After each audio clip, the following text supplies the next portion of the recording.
Governor Khyber Pakhtunkhwa Faisal کریم کنڈی کہتے ہیں کہ میں نے آئین کے مطابق ارکان سے حلف لیا ہے۔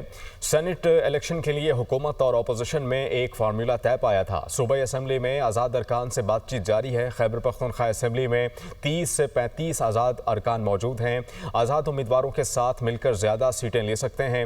ہماری کوشش ہوگی کہ 6 سے 7 ارکان منتخب کرائیں۔ پاکستان تحریک انصاف نے آئین و قانون کی خلاف ورزی کی، وہ پشاور میں میڈیا ٹاک کر رہے تھے۔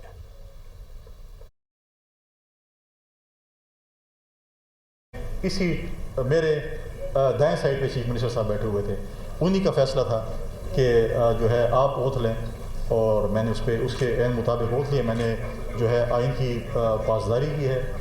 میں نے لیڈر اپوزیشن کے ساتھ بھی میٹنگ کرنی ہے۔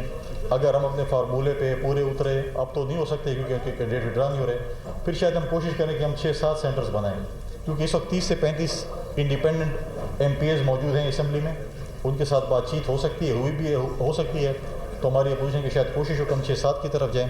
اب جیسے ہمیں لیڈر آف دی اپوزیشن ہمیں بریف کریں گے، تو اس کے مطابق پھر ہم اپنا عمل آج رات کو طے کریں گے۔